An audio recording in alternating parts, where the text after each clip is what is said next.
The show is about to start. Thank you for your cooperation. Enjoy the show, and please come back and visit us again.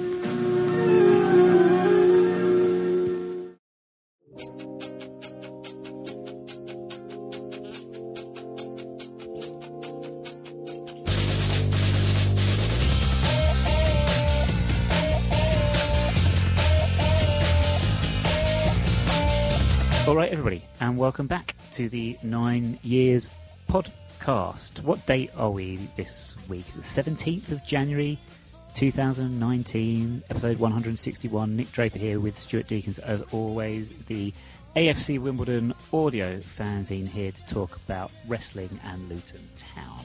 A few bits and pieces to talk about this week. We will be reviewing the draw at Coventry on the weekend. We'll be looking ahead to the visit of Barnsley on Saturday, which also brings up memories of the last ever game of Wimbledon FC, which was actually against Barnsley. The last time we hosted Barnsley in a competitive game was indeed 2002, the final hurrah, if that's what we can call it, of the old Wimbledon. So we'll be revisiting that game and some memories of that horrendous season as well. But, Wally with the trolley, of course, music quiz, all those bits and pieces as usual. But, Stu, this week we are starting off, we have to say a goodbye. I almost want to have like a eulogy, but I probably don't have that much to say. It's very sad, and we have known this for a while now, so we're not exactly breaking news to anyone. It's about a week old, but it came after last week's podcast, and we have to say goodbye to Ben Purinton's hair. It's a sad day. It was a very sad time when the news broke that Ben Purinton's hair was no longer with us. I don't know about you, Stu. I struggled through my working day that day, just poring over pictures on Google, images of Ben Purinton's hair in a variety of kits, be it Rotherham or Plymouth or Wimbledon, or even his new kit of Charlton Athletic. My niece took the day off school in mourning, not in the morning, sort of in mourning with a U for it. She was very upset. My ribbing of her via text was not well appreciated whatsoever. That said, though, it's all very serious because I'm confused by this loan system that allows that to happen. A player can go on loan to two different clubs in one season that play in the same division, and apparently they can recall a season-long loan anytime they fancied, and then chuck him straight back out on loan. This is being abused, isn't it, this loan system? The loan system's always been open to abuse. There's been no. I think we've unfortunately seen the bad side of the loan deals. I think we've always we've loaned players out before, we've used the loan system to our advantage where we can. I'm trying to think of the last time we used it to our advantage, but hey, it might be in the Egley Carja one when he comes back from Livingston and he's available now. But I think we've just seen the loan system for what it is. It's open. I don't want to say it's open to abuse. I think what's happened with the Ben Purinton one is we're bottom of the league. So Rotherham, which is a parent club, are looking out for their best interest in their player. They own, the player's under contract to them. And they've obviously seen a situation where we're bottom of the league. He's probably not getting, he's getting a lot of defensive work because obviously we're letting goals in. But I think they obviously want him to go to Charlton or to another club that's doing well. You could also think, I'm guessing that Ben Purinton's probably out of contract either in the summer or the summer after. And maybe it might be a case that they see Charlton being the club that probably would buy him full time and get a fee for him, whereas we're probably not. We're probably not in a position to buy Ben, especially if we get relegated. Did you see Ben Purinton's hair as a top 6 League One type player? His hair or his ability? I suppose it goes together, really, doesn't it? His ability to do his They're hair. One and the same. Yeah. I said to you before, you wouldn't notice him if he was in a room. If he was in a room with Wimbledon players, I don't think you really notice him too much. He doesn't really do anything massively exciting. What? Have you seen his hair? I've seen his hair. Hey, look, I'm not really one to comment on people's hair. It's really weird. I laughed, if I'm being honest with you. I laughed at the fact of, you see it had been recalled, and then the next tweet was that he had signed for Charlton. I found it quite funny in the end. I suppose the reason I laughed was the fact of we're bottom of the league and we're seeing now what happens when you're bottom of the league. Recruitment is difficult. It was difficult beforehand, let alone when you're bottom of the league and people don't really want to be with you or stay with you. You know, Ben Puritan, I don't think when he signed up to be on loan thought he was going to be in a relegation battle, and I imagine that isn't much fun. Not that we know that actually he had much say. You know, I don't know. Difficult to know whether he went to Rotherham and said, look, I'm not enjoying it. Can I go elsewhere? We don't know that. It's been very quiet on that front. But that's a loan system for you. I've said to you before, Blackpool got promoted to the Premiership on a loan system. They played it very well. Most of that team that went up to the Premiership, they used the loan system amazingly well. Huddersfield done the same when they got to the Premiership. If you remember, they had, I think, the whole spine of their team was on loan. I think they had a loanee from Liverpool, a loanee from Manchester City. So it is there. Whether it's being abused, hey, I don't know. But what I'll probably also very quickly say is when people say that it's a season loan and there's no recall, it's rubbish, if you're being honest with you. No club in their right mind would allow a player that they have on contract to go out on loan on a season loan without the possibility of a recall. It was suicide.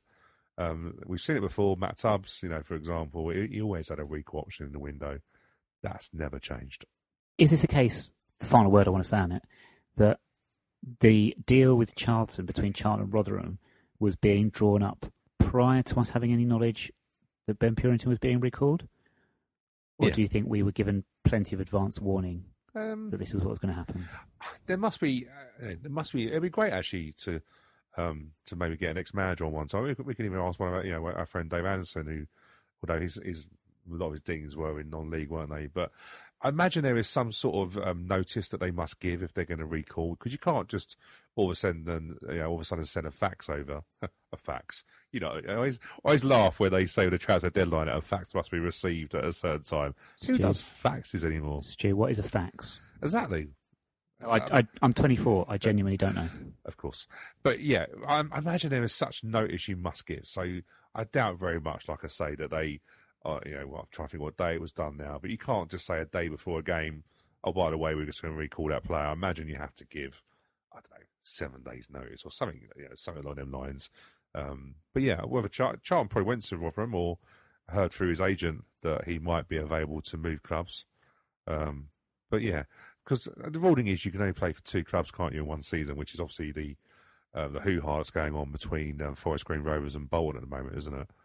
So there is some rulings that you can't play for multiple clubs, but yeah, we're on the wrong end of it, and I laughed just because that's the way football is. Recruitment, you mentioned, is difficult when you are bottom of the league. We thought, well, we got 2 in. We got Dylan Connolly, and we've got Aaron Ramsdale in on loan, but we were expecting more. I'm not sure if we were right to expect more, if perhaps we had interpreted incorrectly, but Wally seemed to suggest that, he had his targets and we were all very confident that things were going to happen, and seems to have gone a bit quiet on that front. We also thought a head of recruitment was due to be in place by now.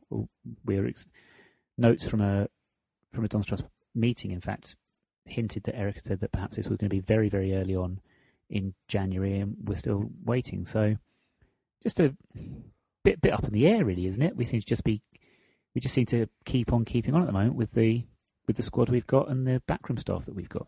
Yeah, well, Wally seemed really confident, didn't he? Sort of just before the window opened, and he said he was. I can't remember word for word, but he seemed to think that there was a few done or lined up. Hey, he could have been talking about Ramsdale and Connolly being the ones, and I think they're good additions. I quite like the idea of both of them. We've obviously seen the goalkeeper now in 2 games. And by all accounts, I've not seen him live yet, but by all accounts, he's an excellent goalkeeper.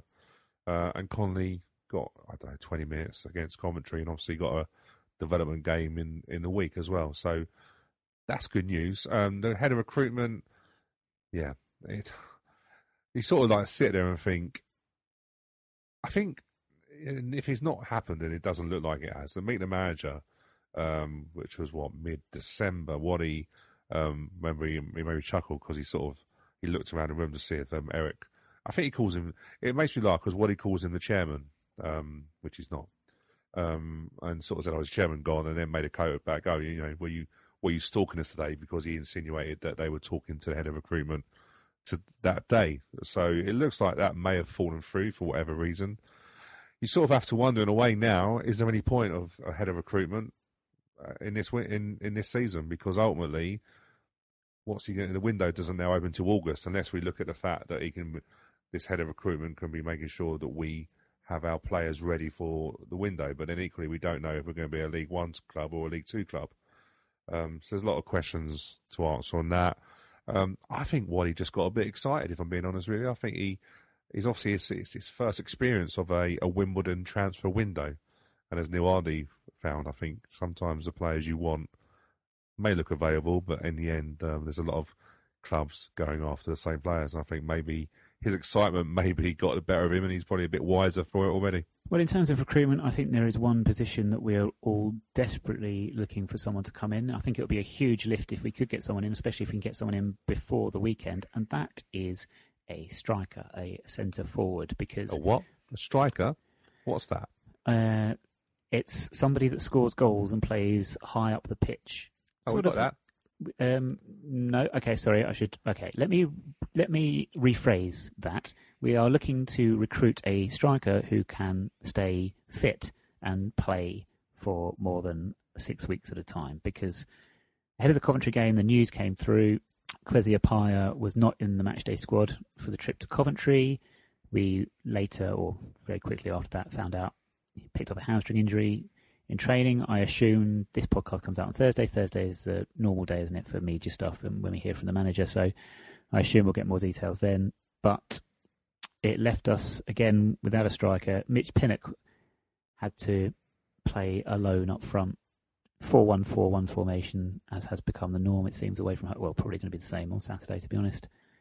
And we got a great point. That point is a great point under the circumstances. It really, really is.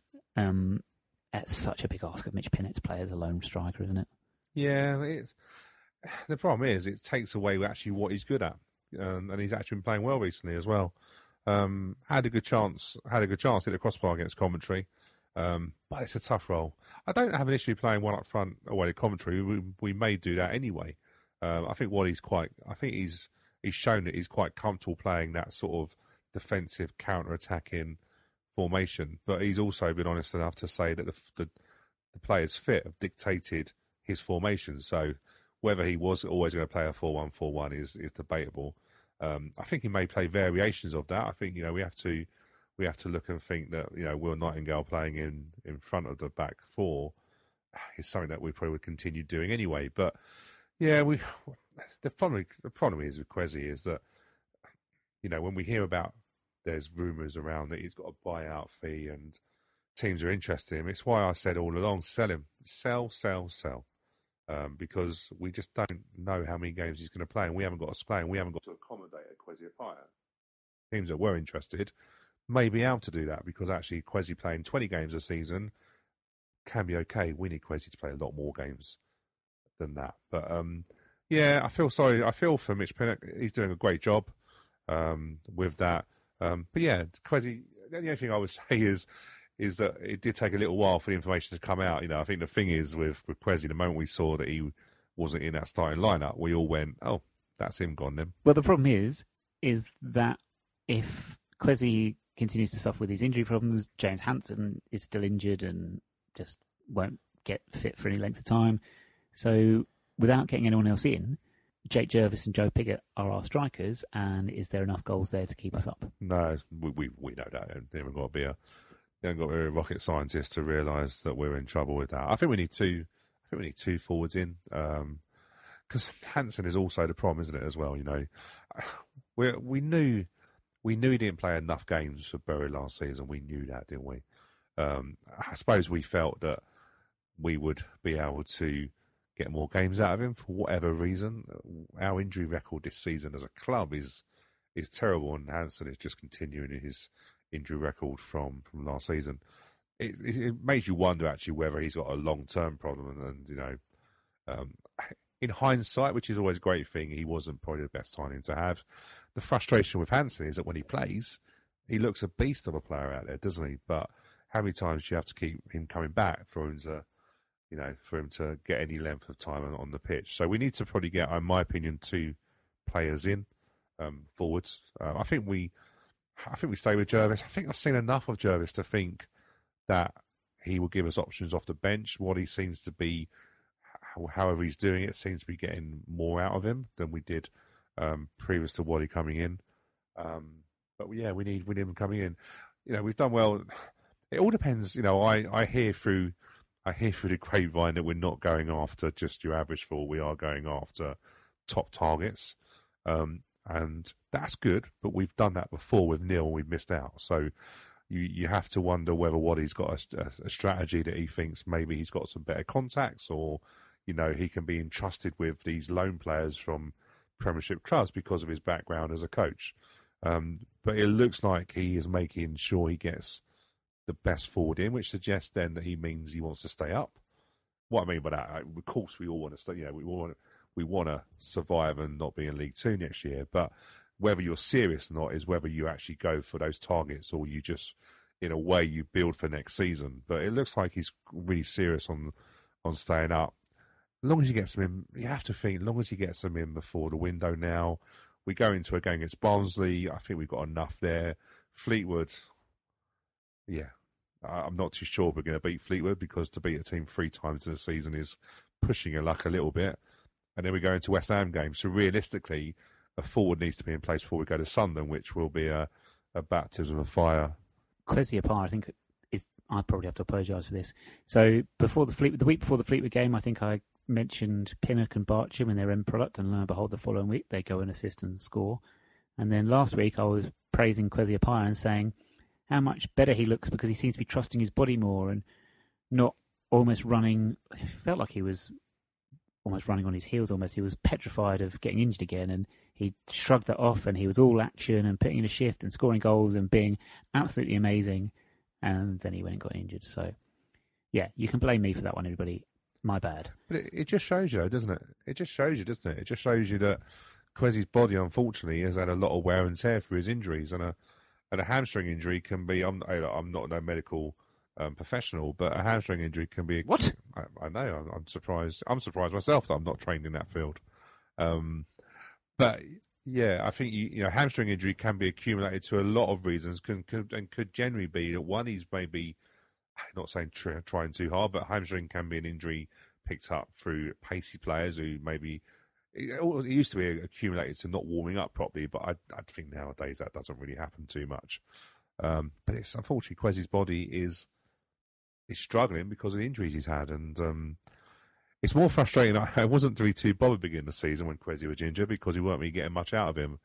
Whereas now, Saturday when he wasn't playing was a big loss. And, yeah, that was a shame for us, really. And James Hansen was the other thing he talked about and how good he was. I remember saying at the start of the season, or in the early stage of the season, if we want to stay up, keeping James Hansen fit is going to be massive because of the impact he has on us and the options he gives us and the quality he has. I think we can throw that out the window, to be honest with you now. But what I would say is that if there is a player in our team currently that I think will be taking over the role as being pivotal to us staying up, it would be the goalkeeper now.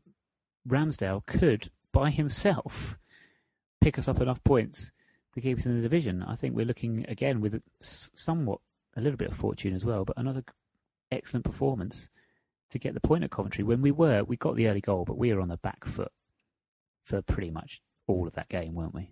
Yeah, by all accounts we were, and the Coventry are doing well. So I suppose we were always going to go there, and they were going to be, as a home team, were going to be putting the pressure on us. By all accounts, we didn't look like we were creaking at this, at the back and holding on. Yes, we're going to have to expect that. We're going to have to expect away from home. We're going to have to survive some pressure, and let's not forget, teams are going to come at us because when you're playing a team bottom of the league, your fans are going to expect them to push forward. I think, and that sort of the away day sort of experience, I think that would suit us the way the counter attacking is. But until we get those players in, we've got Wagstaff who's come back from injury this week.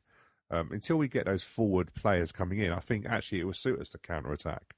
But the goalkeeper, you're right, is going to play a massive part. Any team that's going to stay up is going to have a good goalkeeper. And if you look back to when Oldham stayed up that year, they had Ripley, who's now got a move to Preston, who was on loan this for the first part of the season to Accrington. So, we're talking about loan. We're talking about loan deals. Let's not forget that Connor Ripley left Accrington, went to Preston North End, and Accrington were not on the best of form anyway. Have got a massive hole to fill.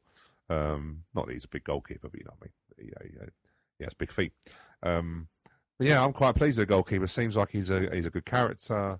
I think it finally gets away from going, who's your number one? Is it King? Is it McDonnell? I think we can quite safely say Ramsdale is going to be your goalkeeper for the rest of the season. And there's nothing you could do about the goal, is it? It's just one of those.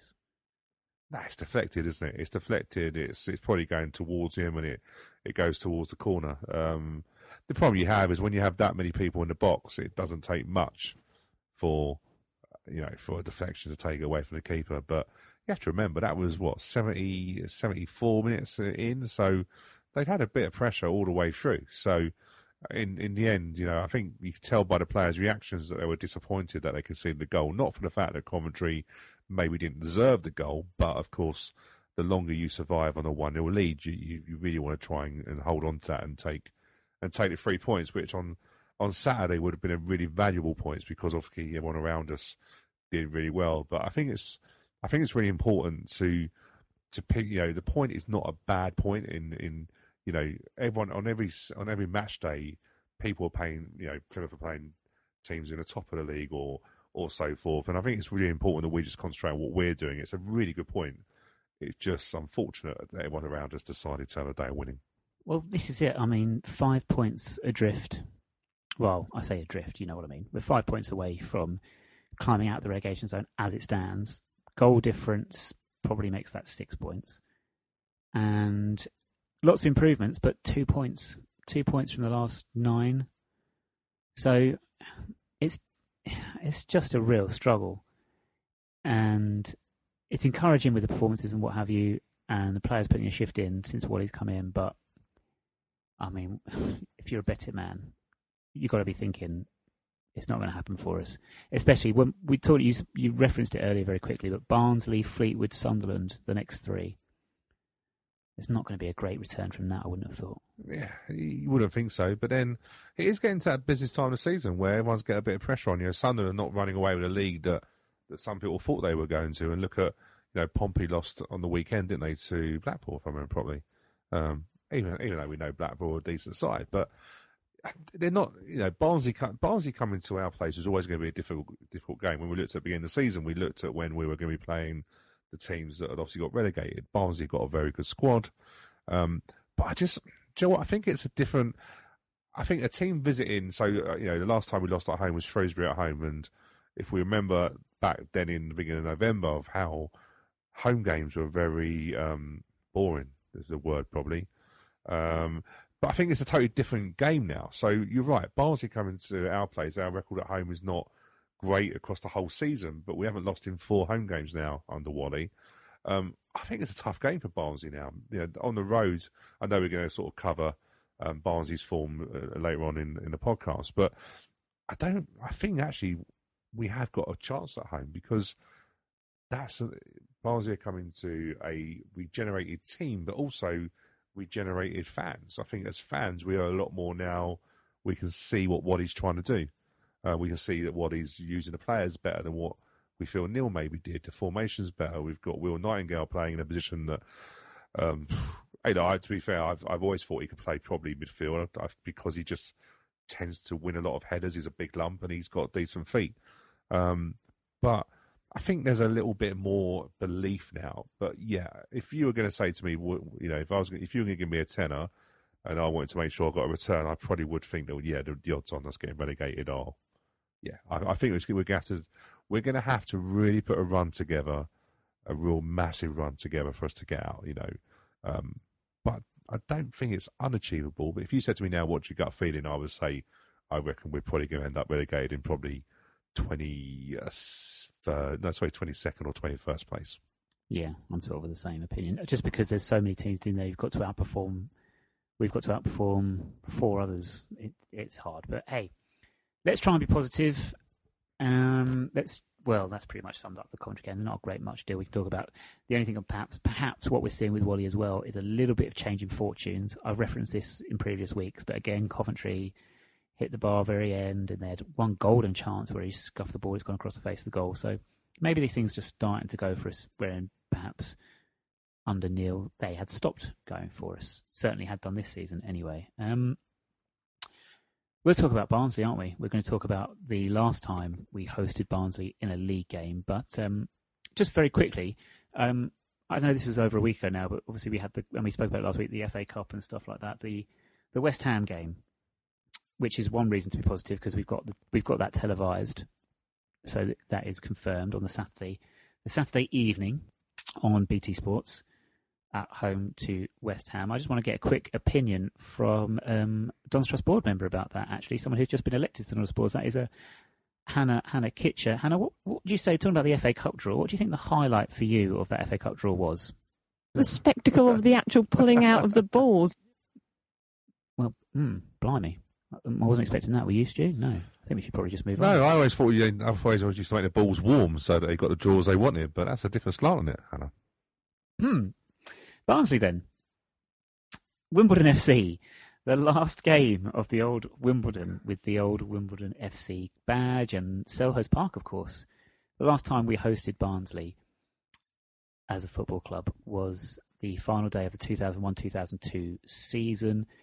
I think the result of the game is immaterial. So Barnsley won 1-0. Mike Sheeran scored the goal, which was a blast from the past.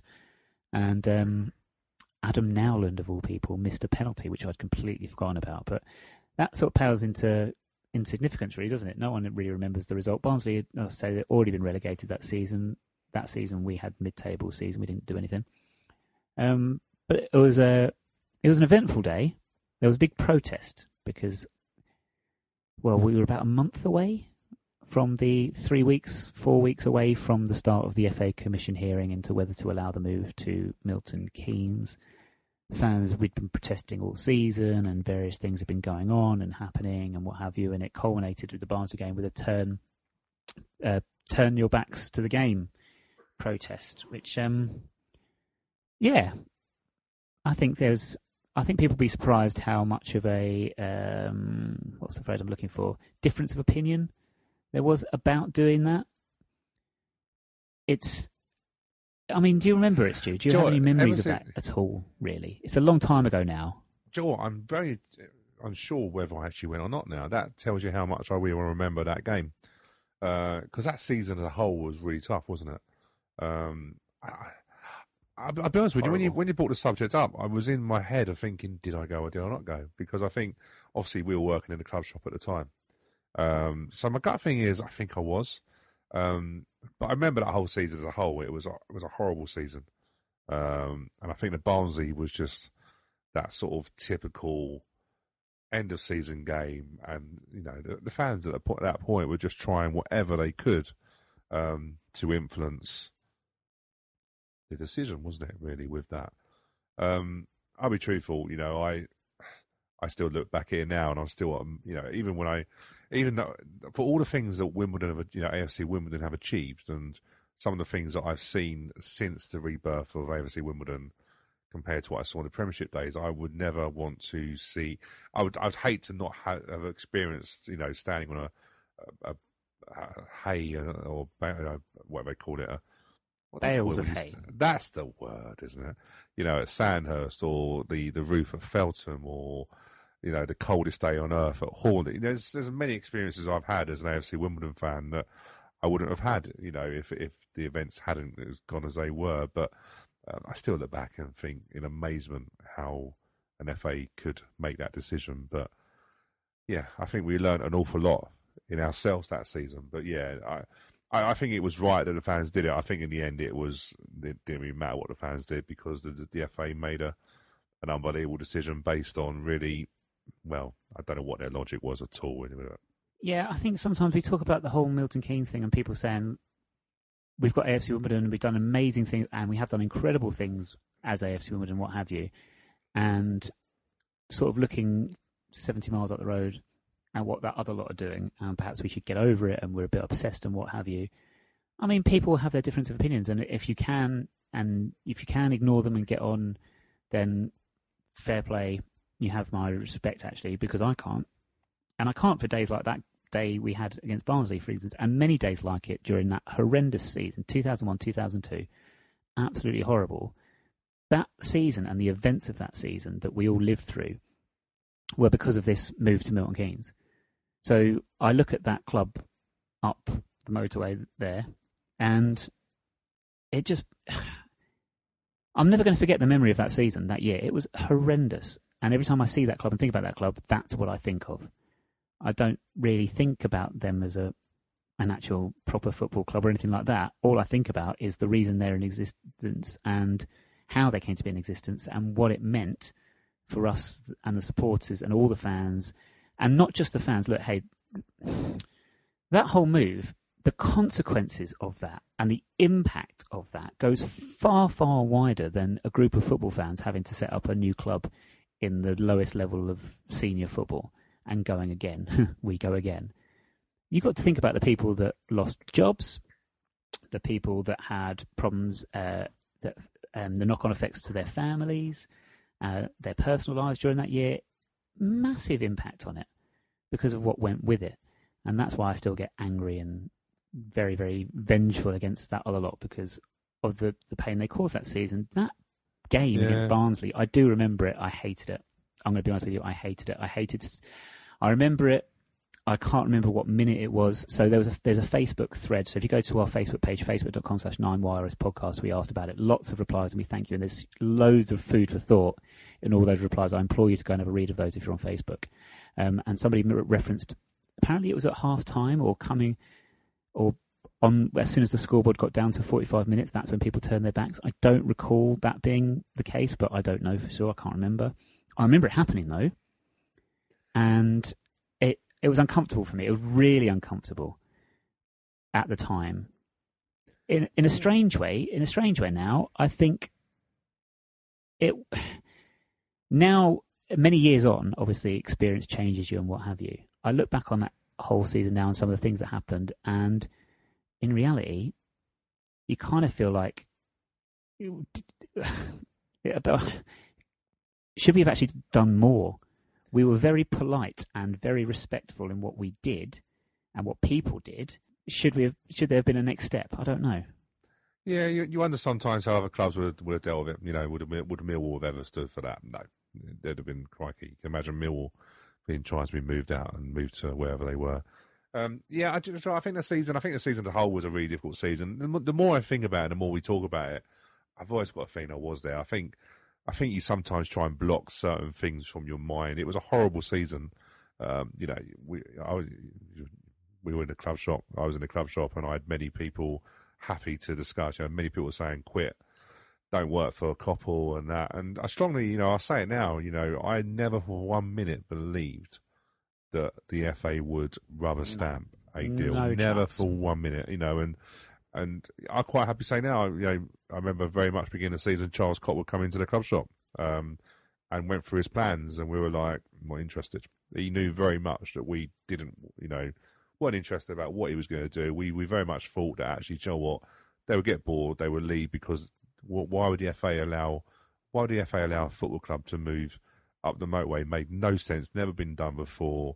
And I suppose naivety in a way because of that. And I think, there was many times when AFC Wimbledon started that I look back and felt, I should have done what I did or didn't take it as seriously. But I don't think I was alone in that, or we were alone in that. There were some horrible days. I remember Sheffield United at home. I think it was on TV, if I remember properly. Yeah, on the ITV Digital.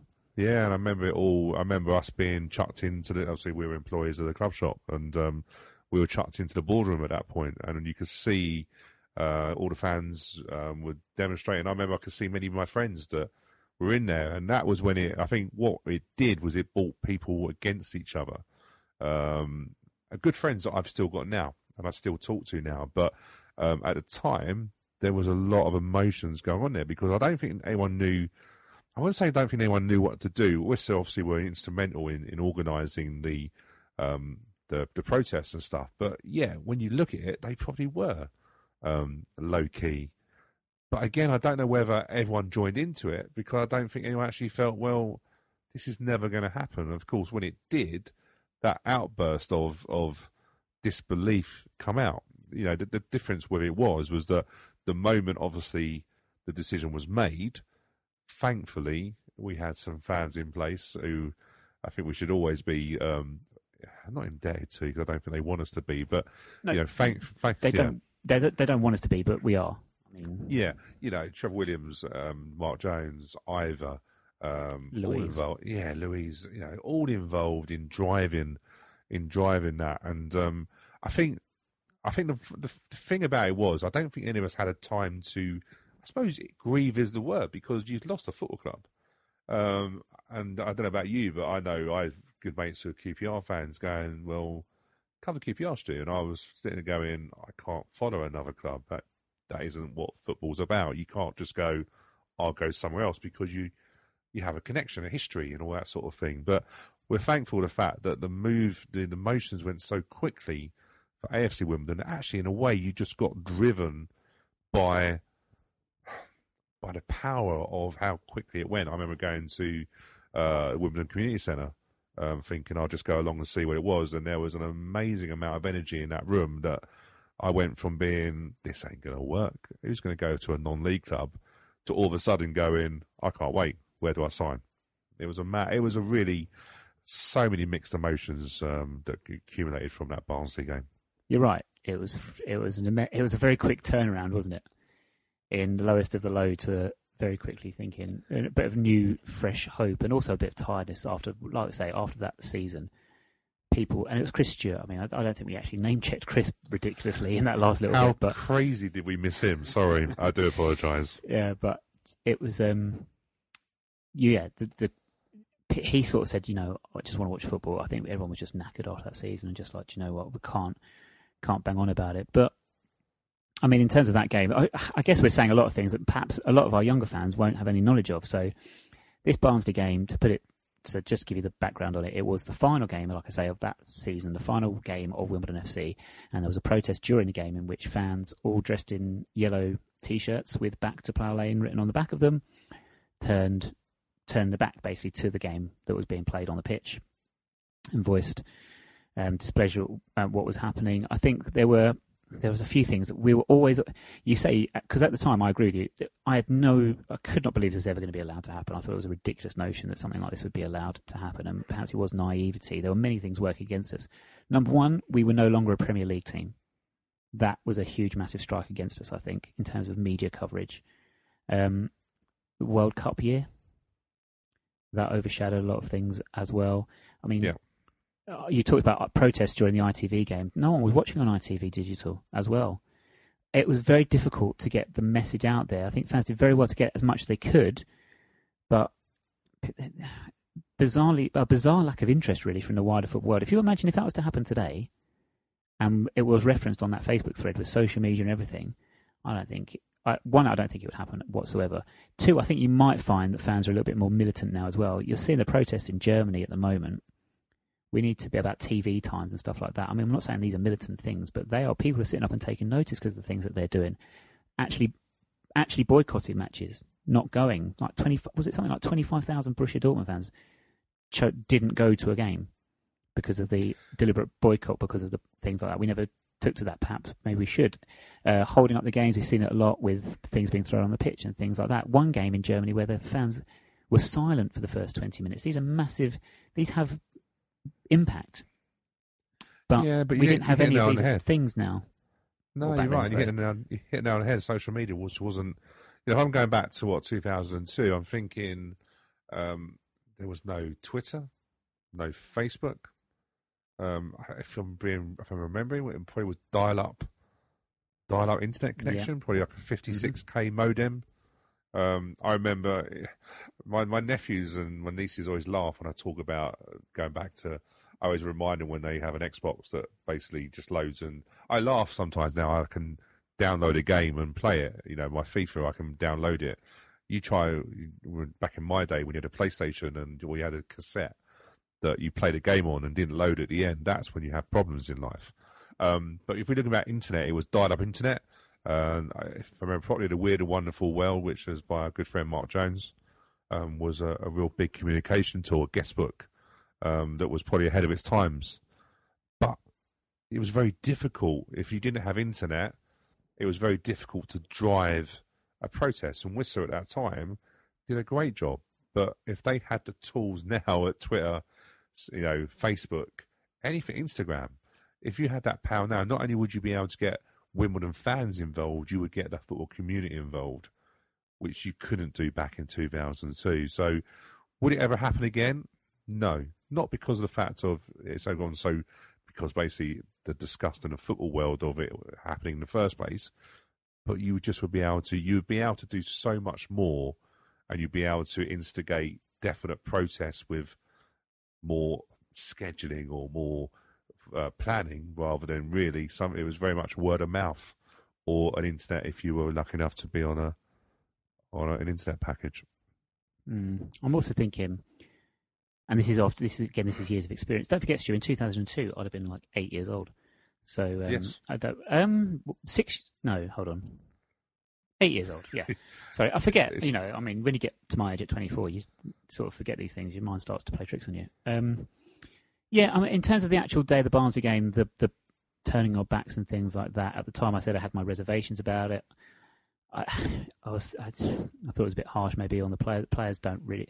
They were in an impossible situation that year. Don't forget, Neil Ardley was one of those people at the time who turned up for our first home game as AFC Wimbledon. Don't forget. Now I look at it and think, because back then I was like, no, I don't want to. Do you know what I mean? Like, you're there to support a football team and what have you. And the idea if someone said to me, "Oh, you're going to boycott a game," I'd have been like, "What, boycott a game?" I don't know. There was, I don't know what the plan was for the following season, but if the move hadn't been allowed to happen, there were still talks of season tickets not being renewed and people giving up their season tickets to starve the club of cash and what have you. I remember playing Middlesbrough in the FA Cup third round, and it went to a replay, and the winners of the replay would have got Man United the next round, and we had fans that wanted us to lose because the cash injection of playing Manchester United would have been too good to help the directors of the club at the time, what have you. So, but now I look back at it, I think, do you know what? A time is going to have to come in football where fans are going to have to be a little bit more willing to do things they're uncomfortable with, I think, because of the way it's going. And certainly,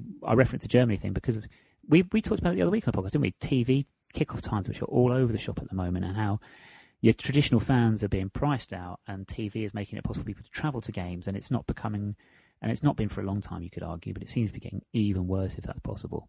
Moving further and further away from its core audience.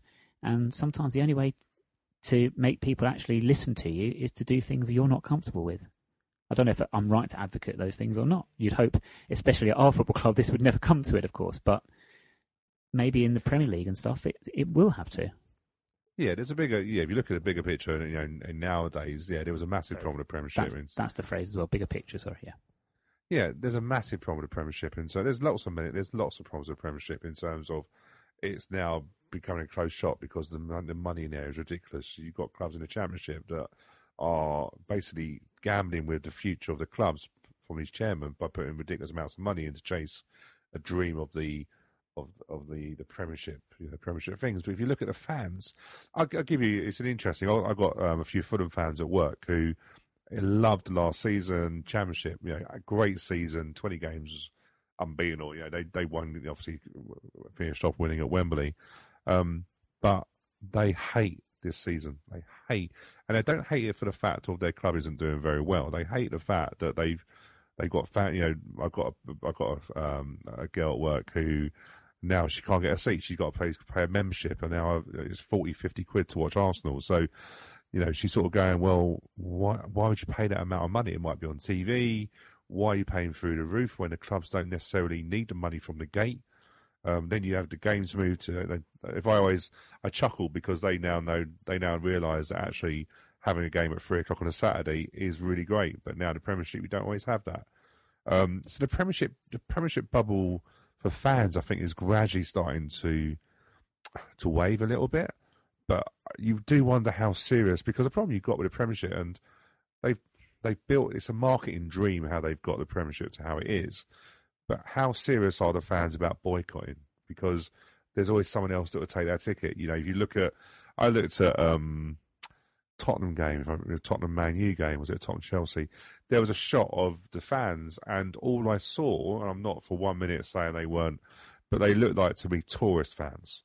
You know, so the Chinese, Japanese who come to a lot of the Premiership games, they're quite happily come and fill the seats of people that don't want to go.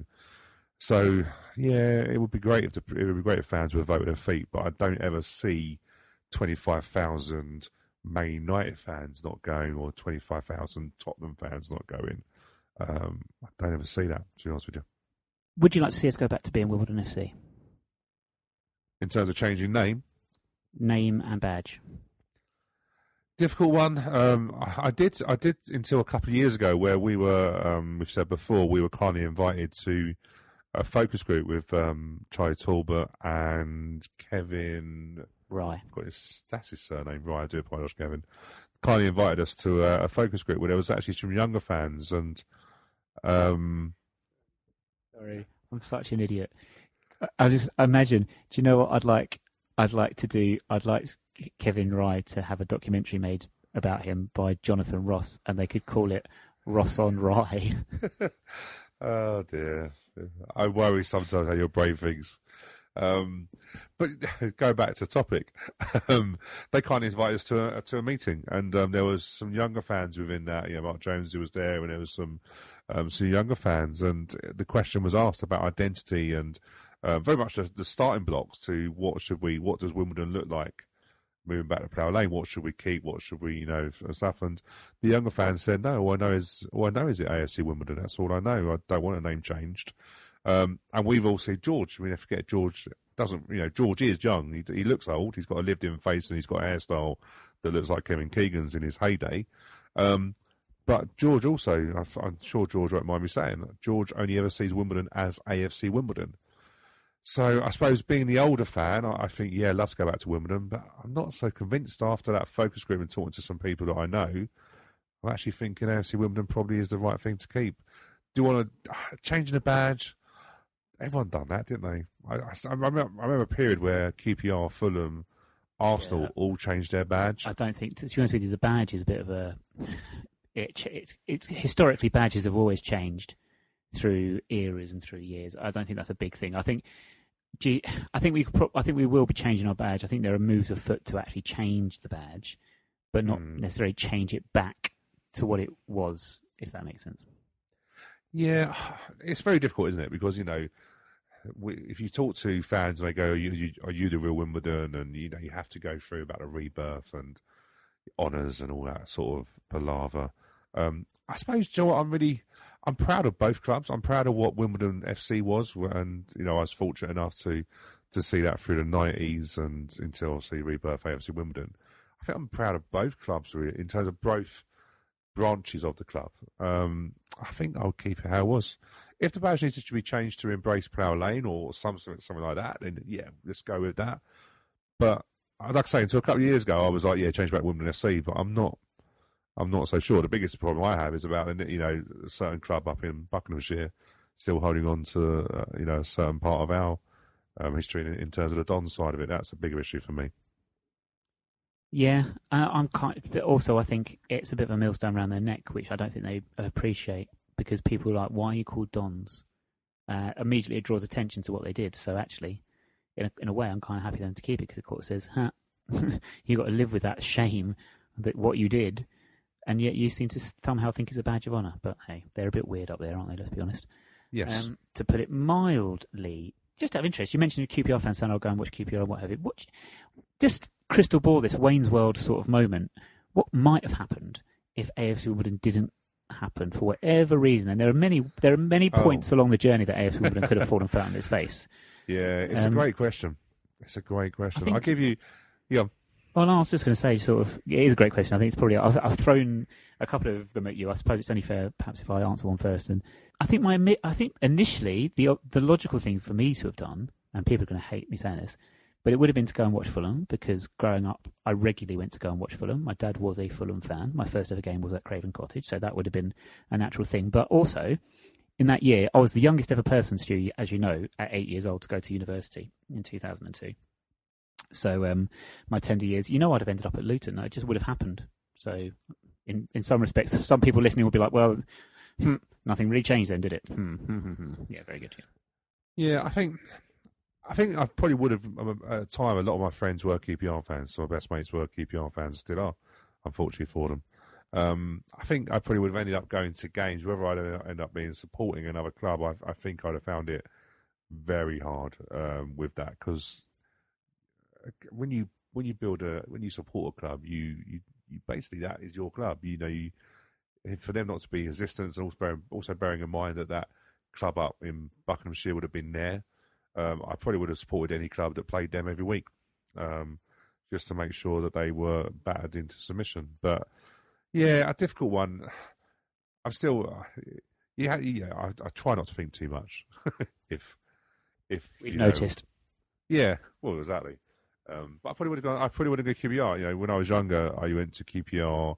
Before I used to go Wimbledon away games, I used to go Wimbledon home and then QPR home, because fortunately enough they were each other weekend. So I did spend a lot of my time at Loftus Road in the Ellerslie Road end and the upper loft. And QPR is, I can't wait for us to go back to Loftus Road to play QPR, of course, because that's who played the home games. I can't wait to go back to Loftus Road to play Colchester. It's a great little ground, and one that's interesting. I've never tried to move either. I've had some ideas of moving into White City, but for atmosphere, it's great. I think the last time I went there, you'll laugh at this, was actually to see QPR Luton in an FA Cup game. I do. Stuart, I was there with you. That's the whole point. That was the whole point of going, because it was Luton. I can't remember you were there. Were you there? What, so kind. You were 10? You were 10? I was about, what year? That would have been at 2006, would it have been? So we were in upper loft, if I remember probably, wasn't it? We were, yeah, and it was a 2-2 draw. Yeah. And Luton won the replay, just saying. But yeah, so I had many good days. I had many good experiences at QPR. It's a great ground. It's the place where I'll tell you a funny story. I managed to blind myself and not see a whole half of football once at QPR, because my mate Darren, bless him, one time we went there, he goes, I think he made a comment going, but apparently QPR had the brightest floodlights at that time. So what does Stu do? Stu looks up to the floodlights and blinds himself. All I had were these flashes. If you ever looked in at the floodlights that were really bright, all I had were flashes of white light. For about a whole half an hour, 45 minutes, I couldn't see anything properly. And it's always tickled me, really, because they've got the brightest floodlights. I don't know if they still have. They're probably not now, but they did at the time back in the, early 2000s. Stu, that would have been a great story to have told me sort of at the start of this season. So watching Wimbledon at Kingsmeadow, I could have done that and not had to subject myself to what was happening out on the pitch for 45 minutes at least.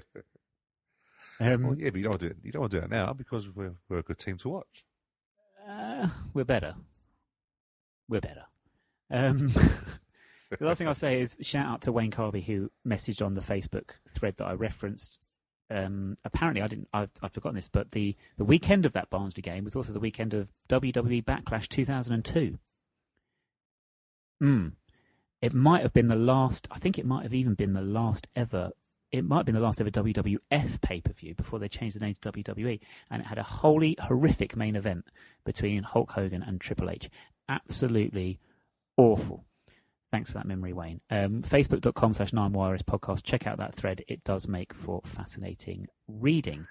Yeah, you opened up a can of worms on that one, didn't you? There was yes, can open worms everywhere. Somewhere where else you might find cans of worms is supermarkets, if you're shopping in, I don't know, like Watford or somewhere. But that links us nicely on to Wally with a trolley. And Stuart's Barnsley themed this week, because, do you know, in my lifetime supporting Wimbledon FC /AFC Wimbledon, I have only ever seen us live and in person beat Barnsley on one occasion.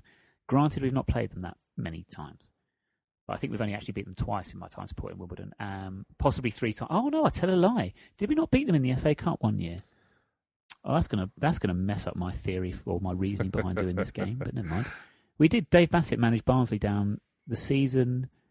Was it the season we got relegated from the Premier League? Was it Barnsley we beat? Oh, I can't remember. I remember going to Barnsley, and it was probably Barnsley is a rough old mining. It's a former mining town, isn't it? But you go to Sheffield and then get a train. But I remember, I think when I went to Barnsley, it had an open end, and it was sunshine, rain, snow, winds, then sunshine again, then winds and rain. It was like all 4 seasons in one go in Barnsley. A rough place, to be fair. To get to Barnsley, you're right. You have to get to Sheffield, and then you have to get the train that's travelling to 1985. Yeah. Yeah, it does.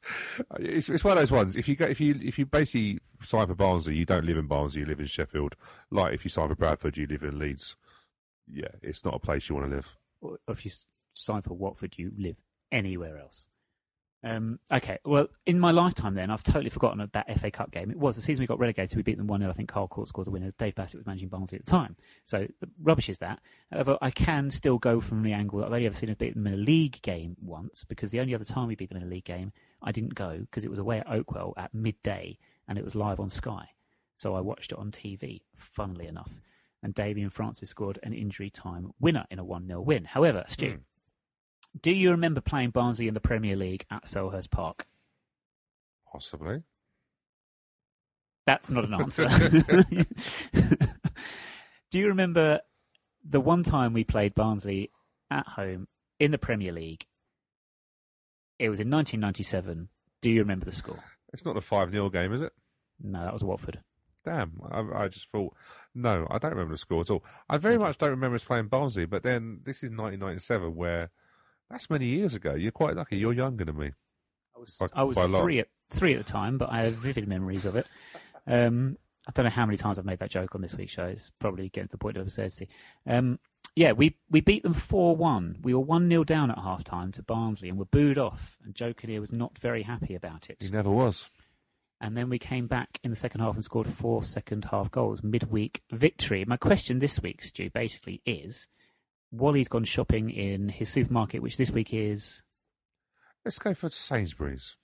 Good choice. That's my supermarket of choice. And he has bought the entire starting 11 from that game. I just want you to tell me, Stu, if he was to buy that starting 11, which 11 players would he have selected? And I want you're going to get... In those days, there were 5 subs, so 16 in total. So I'll give you 16 guesses to get the 11 names on this starting lineup sheet. So 1997. Okay, so I'm thinking Neil Sullivan would be 1. Yes, correct. Kenny Cunningham would be a 2nd. Correct. Let me think. Go through the back 4 if I can work that way. So Ben Thatcher. Nope. Sorry. Alan Kimball. Correct. Scalzi would have been gone by then. Would Cressy Perry have been gone by then? Dean Blackwell. Correct. Chris Perry. Correct. Because they two played basically a partnership. They didn't leave each other. Okay, midfield would have been Robbie Earle. Mm-hmm. You're doing very well at the moment. Neil Ardley. No, I'm afraid not. Ooh, wasn't in the scene that day. This is where it does get trickier. Who would have been in midfield? Michael Hughes? No. Okay, Marcus Gale.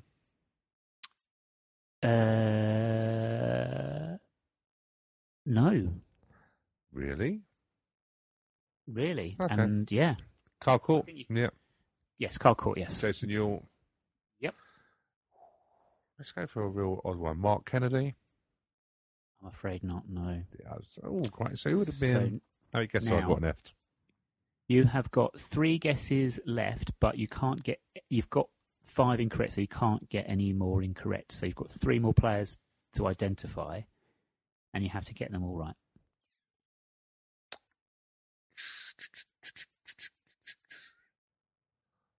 Oh, hold on. 1, 2, 3, 4. So you've done 13 guesses. You've got... Sorry, I've made a minor mistake. You've had 13 guesses. You've got 5... Who am I missing then? You've not... This doesn't add up. Oh, yeah, sorry, I've worked it out. Sorry. Go on. As you were, I was right the first time. 3 guesses to get 3 correct players. Jason York, Carl Court, Marcus Gale.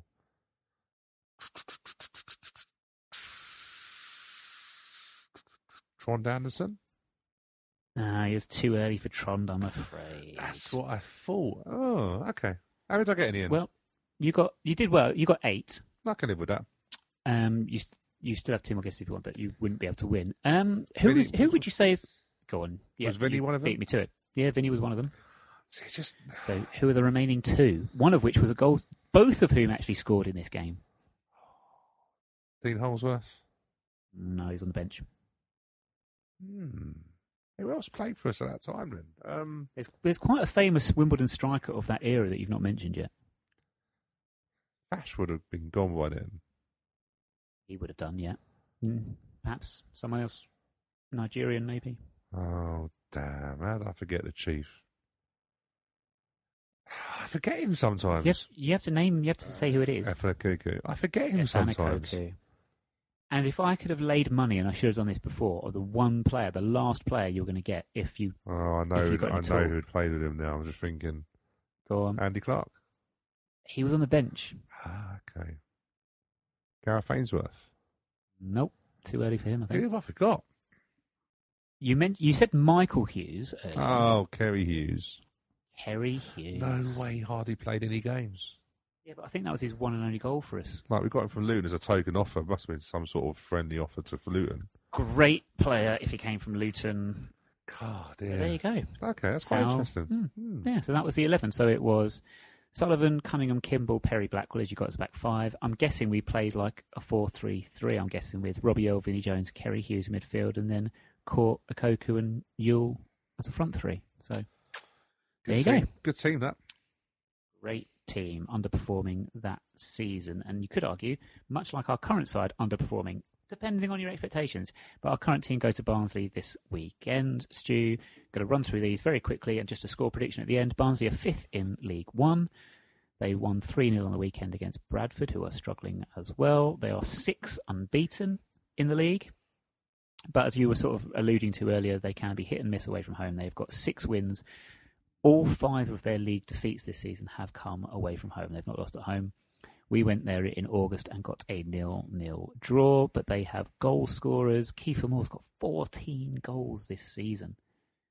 Brad Potts, Cooley, Woodrow as well with 7 apiece. They are a quality team. What do you think is going to happen? Hey, look, call me stupid, call me letting call me my heart leading my head, but I think we're going to win. I think we're going to sneak a 2-1 win. Okay. I think we're going to lose 2-0. Okay. But hey, look, it's all about opinions, isn't it? It's all about opinions. Do you know what's not about opinions? It's our music quiz, because that is very factual, where people tweet us in at 9Wireless Podcast telling us which song we played at the start of the show. Last week, correctly identified by many of you, which was Me and You versus the World Now by Space. Me and You versus the World. Not M. Sturgy Boy at Dog with a Bone. Not You and Me against the World. Now, that's the lyric. That's not the title of the song. I don't know if we can say you've got that right. I don't know. But at SW19 Womble, at Old O'Grolf, at Mark at CIFF, at Peter B, at Justadon88, and Mike Overall at Mike_Overall. All correctly got it. Me and You versus the World by Space. Thank you very much. Mike Overall says it is a great track. It is indeed. And this week, if you recognise the song at the start of this week's show, please just tweet us at 9Wireless Podcast, SW19. Well, yes, of course, we're still doing it. We do it every week. We do it every single week. Something else we do every week is reference the ladies' team. They've not got a game this weekend. I have tried to confirm this is the case, but there is no fixture I can see for them. Unfortunate 3-0 defeat at Cambridge last week in the league. However, coming off the back of that FA Cup win the week before, I think we can forgive them. A bit of the After the Lord's Mayor show, perhaps. Definitely. And we should also say, Old O'Grolf, Stuart Rolfe, who messaged us, he wants us to mention, which was done on the Love Sport radio show this Sunday as well, the AFC Wimbledon Supporters Poker Night every Sunday at 8 p.m. So whilst you're listening to Love Sport Radio from 8 till 9, the AFC Wimbledon fan show, you can be playing poker online as well at pokerstars.com. Search for the AFC Wimbledon Supporters Poker Night on there and join in the fun with Stuart Rolfe and everybody. We'll stick some links out on our social media for that as well over the next few days. Aside from that, that is it. saying that, Stu, talking about Love Sport, Lee Finch and Titch Cassell's back on this Sunday 8 till 9 on Love Sport Radio for the Wimbledon Fan Show. And updates from the Barnsley game will be on our Twitter at 9Wireless Podcast, as will be the Fleetwood Town, who we play on the Tuesday evening as well. And we'll be discussing both games on the show next week. For this week, Stu, thank you very much for joining me. No problem. AFC Wimbledon Business Club this week, they are going on a tour of the poppy fields of Vietnam with former Liverpool striker Robbie Fowler. Alexa Bliss, bag first, milk last. We'll speak to you again next week.